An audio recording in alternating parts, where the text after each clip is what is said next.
Live from Fargo and serving you on TV, online, and on the go. This is Valley News Live at 10. An East Grand Forks business now has their liquor license suspended after openly defying the executive order that says dine-in services are not allowed in Minnesota. The liquor license for the Boardwalk Bar and Grill has been suspended until February 9th.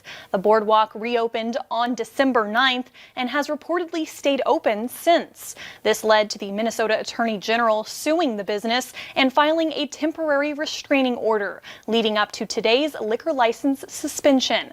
After further violations, the license could be revoked an additional 5 years. While some are violating the executive order, other businesses are finding creative ways around it. Valley News Team's Devin Fry speaks with one Minnesota business owner who is adapting this winter to continue to serve as many customers as they can during the pandemic. Bars and restaurants across the country are looking for ways to keep their businesses alive amid restrictions put into place during the COVID-19 pandemic. In Minnesota, all dine-in service indoors has been suspended, meaning that they can only offer takeout or delivery services. However, one restaurant in central Minnesota has found a way to keep their customers on scene. The Pirates Den in Verndale, Minnesota has set up ice houses outside of the restaurant and allowing guests to reserve tables inside. We put that out on Facebook early last week, and we were inundated with reservations immediately.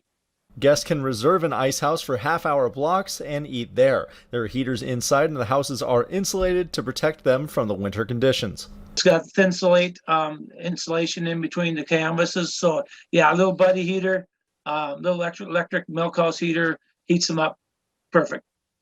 Very comfortable. Even here in Fargo, where capacity is limited to 50%, some bars and restaurants are also expanding their seating outdoors. Granite City, for example, has these outdoor eating pods that will allow guests to come and sit outside, keeping them at a socially safe distance while also avoiding these harsh winter conditions.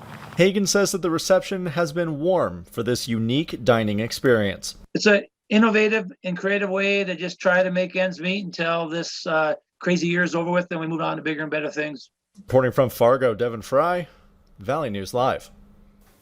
The restaurant also announced they would be taking ice house reservations again this weekend. It's been a while since we have seen snow on the ground. Summer Schnellbach has a first look at your forecast to let us know just how much snow we got. Summer? Katie, the last time we had some measurable snow was back on November 26th. Fargo received 1/10 of an inch on that day, and Grand Forks received 1/2 inch that day.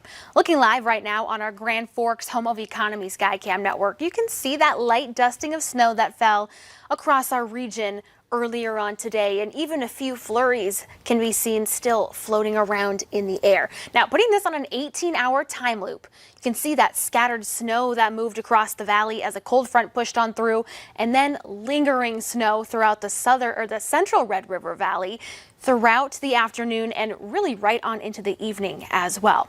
Right now, we're seeing just a couple flurries throughout the Central Valley, but overall, cloudy skies.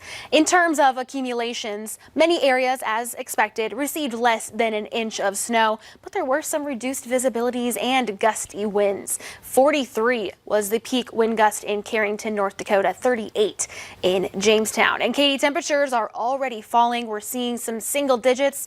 Coming up in a few minutes, I'll let you know just how low we'll go overnight and take a look at some wind chills as well. All right, thank you so much, Summer. After looking at these conditions, it's important that you slow down and drive carefully. The right lane of Interstate 94 near Fergus Falls was closed for several hours today because of a jackknifed semi. It happened near milepost 51 around 4 p.m. Officials say the semi swerved to avoid a merging vehicle, causing the semi to roll into the ditch. Take extra care, especially as the roads may be slick from the recent snow. Pfizer began shipping its coronavirus vaccine across the nation today. UPS and FedEx are teaming up with the federal government to deliver the first doses across the U.S. Healthcare workers and nursing home residents are expected to be the first to receive the vaccine. Chris Van Cleve reports. Nearly 3 million doses of Pfizer's coronavirus vaccine began shipping across the U.S. from the drug maker's Michigan plant on Sunday. As the country approaches 300,000 COVID-19 deaths, it's an historic step in the nation's most elaborate inoculation project ever. The way we see light at the end of the tunnel, the way we get through this is to achieve herd immunity. And that means we need to vaccinate a significant number of people in this country, including those who are hesitant. As winter nears, the country is grappling with record case numbers and daily deaths exceeding 3,000 for the first time last week. We're likely to see a peak at some point in January, but the burden on the hospital system is going to continue for another 3 weeks past that. UPS Vice President Captain Houston Mills piloted the first flight Sunday carrying vaccine to the UPS hub in Louisville, acknowledging it's the most precious cargo he's ever flown. This is definitely hope. You know, there's a lot of people who worked very long and hard to get us to this moment. In the building behind us, approximately 75 boxes of coronavirus vaccine are being sorted and loaded onto planes for delivery to more than 30 cities Monday morning. CDC Director Robert Redfield signed off on the FDA's emergency use authorization for Pfizer's vaccine late Friday. Now it can be given to Americans 16 and older as early as Monday. Chris Van Cleve, CBS News, Louisville, Kentucky. The U.S. reported more than 16 million coronavirus cases during the pandemic, less than a week after surpassing 15 million. North Dakota hospitals expect to receive the first shipments of the COVID vaccines next week. However, they say these vaccines will take a while to be commonly available to the public. The first to receive the vaccines will be healthcare workers, while long-term care residents are also in the first priority group. They will have to wait until the next few shipments are received due to a lack of stock. Many facilities have partnered with chain pharmacies and will get their shots from them. Once employees are taken care of, the hospital says they will focus on the rest of the priority group 1.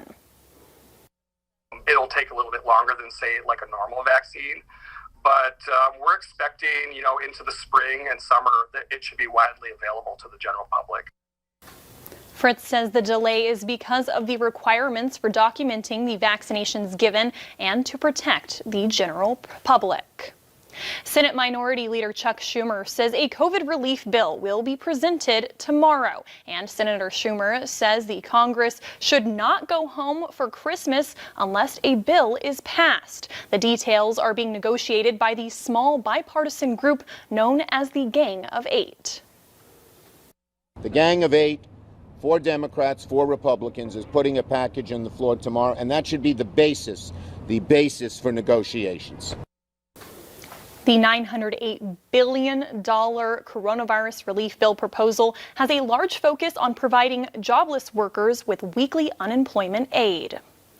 One man was arrested, another on the loose after trying to steal more than $10,000 worth of construction equipment in Horace. Around 5 this morning, a Cass County deputy on patrol saw 44-year-old Ryan Woodbury of Moorhead and one other man on a property under construction. One man ran off and has not been found. Woodbury was arrested. Officials say a construction trailer was already hooked up to their vehicle, with the trailer and equipment inside valued above $10,000. An investigation is ongoing. Still ahead tonight, it's the season of giving, and right here in the Valley, people are getting in the holiday spirit.